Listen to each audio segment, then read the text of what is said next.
We actually have a ban list coming up this weekend, and we got to get in those early implication thoughts.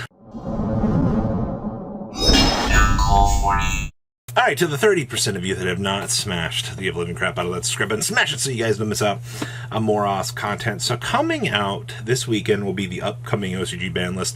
At least 30 people just clicked off the video the minute I said that. But, let me tell you, remember the TCG just got a more recent list. Now, typically, when we see these OCG lists, Robbie, the OCG doesn't matter. Here we go again. There are always going to be some sort of implications from a list that will transition to ours, or some sort of consideration for that. Now, this is going to be a giant encompassing list of a lot of thoughts here that we're probably going to see on that. So the first thing's definitely going to probably end up being Blaster in some sort of capacity here. Blaster just came back in Master Duel. We have already seen the fact that there's a Pyro Duelist pack coming out here in a couple of, what is it, May, June in the OCG? Which means that you can bet your butt that Blaster coming back, everything's lining up right now for this. There's a 25th anniversary slot in there. The fact that if they were going to test Master Duel Blaster to see if it was suitable to come back, they've had enough time. And to be fair, like, Blaster is not even, like, that strong of a card. Like, discarding another fire monster to the graveyard to pop a card in the field, that's, like, 2010 level powerful, which, I mean, it was good back in the day for the specific pop action, but, like, now, like, it's still a -1 to pop something. It's not that good. But I do see that a lot of people are going to go, oh my god, Blaster! I gotta go, bye.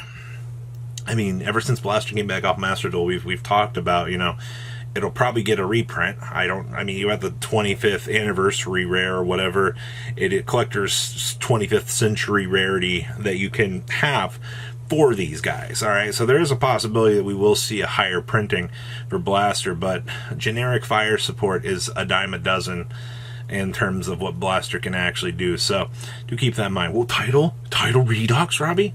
I don't think that Redux is ever going to come back. I'll go on record to say that a generic Monster Reborn for anything in the Earth archetype doesn't seem like something that we really want to see. And title coming back, you got to remember all those water monsters that tribute via or work via certain conditions. That's not going to be necessarily something that I think we want to deal with at the moment. Just be happy that Tempest and Blaster are weak enough to actually see rolling back here. So, yeah. There's also the topic of the Spellbook of Judgment moving. Now, if you remember, Spellbook of Judgment moved to, I don't even know if it's 2 or 3 anymore in Master Duel. It doesn't matter. Like, yeah, Spellbook of Judgment's cool and all. Putting a Jowgen on the field is absolutely awesome. But what does it do? I think the problem with the whole Spellbook of Judgment thing is you need to go first in order to capitalize and get your value. I will tell you that while spellbooks were very much, 10 years ago, and Spellbook of Judgment was very far ahead of its time, a card that grabs a bunch of subpar cards and, I mean, puts a Jowgen on the field can be a problem backed up with Spellbook of Fate. Yeah, that's cool. That's actually pretty awesome. But the problem still is normal summoning a monster. Most decks have more utility options. We have more back row destruction than we've ever had before. I'm actually fine with Spellbook of Judgment actually moving on a future list to 2.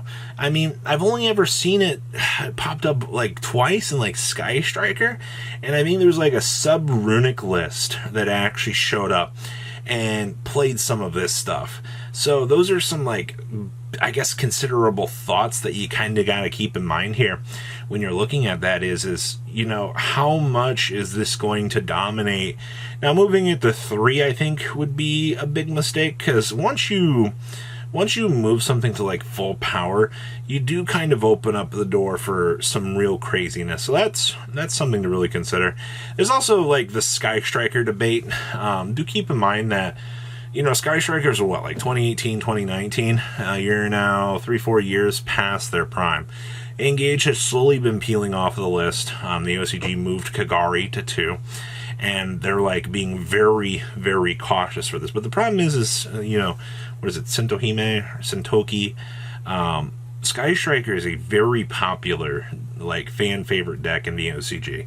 So the big things that you need to really consider with a possible movement of that is you don't want to topple over the current new format. Well, I mean, that's fine, right? Because their entire format has been nothing but tier elements at this stage. So one very big thing that I will tell you that you are going to see on this list from the OCG is you are probably going to see a nail in the coffin on the same level that the TCG actually ended the career for tier elements. Everything to one. I mean, yeah, they have the field spell at one, but like the rest of those names are probably going to get cleaned up.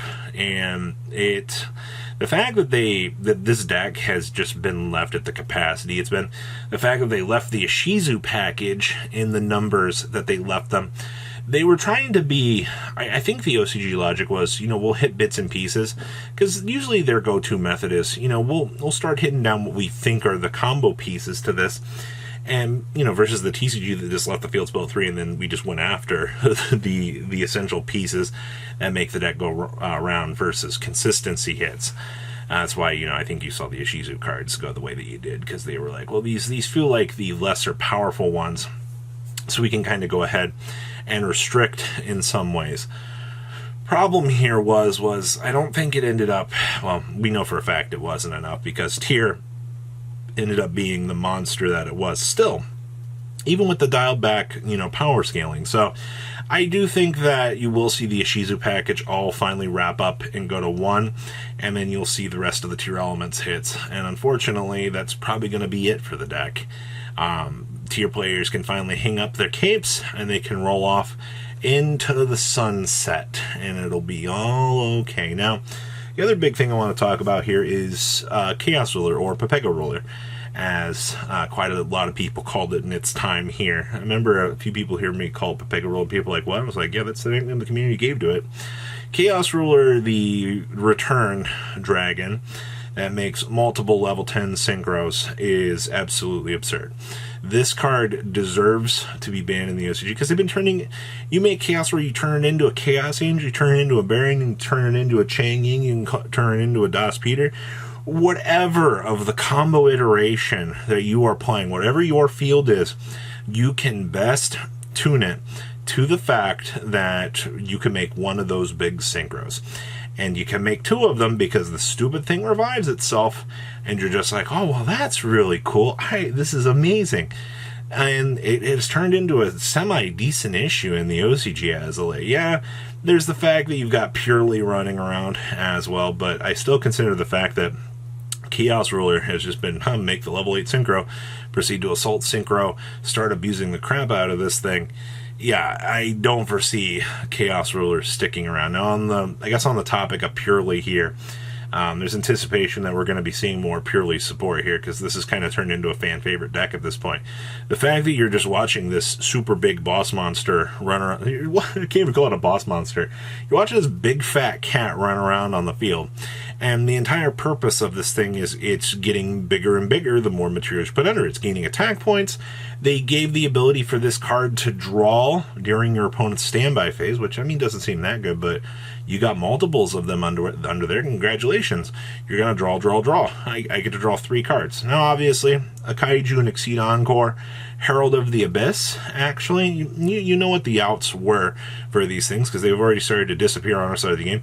People are anticipating Purely to be a crazy... People know that Purely is going to be a very devastating deck here in the TCG. It's why you're seeing it's why you've seen Purely cards go up so much. And to those of you that say, oh my gosh, the TCG and the OCG are not the same thing, Robbie, this is ridiculous that you even have this thought. Well, congratulations. Everybody else doesn't seem to have that thought. If Purely is dominating in the OCG, and we're already seeing, well, it's not truly dominating, it's like second best, third best deck. We're already seeing these particulars happen over there. We're seeing their format start to pick these things up, which means that, you guessed it, people are starting to pick up these cards. They know. And just because you want to, do fleeting ignorance, that's on you. So those are my current thoughts on what we're going to probably be experiencing here for the OCG ban list. But what do you guys think? Please leave a comment down below. Tell me what you guys think. Implications are always very important to stay ahead of the curve on the market. You guys have a good rest of your day, all right? patrons. Thank you.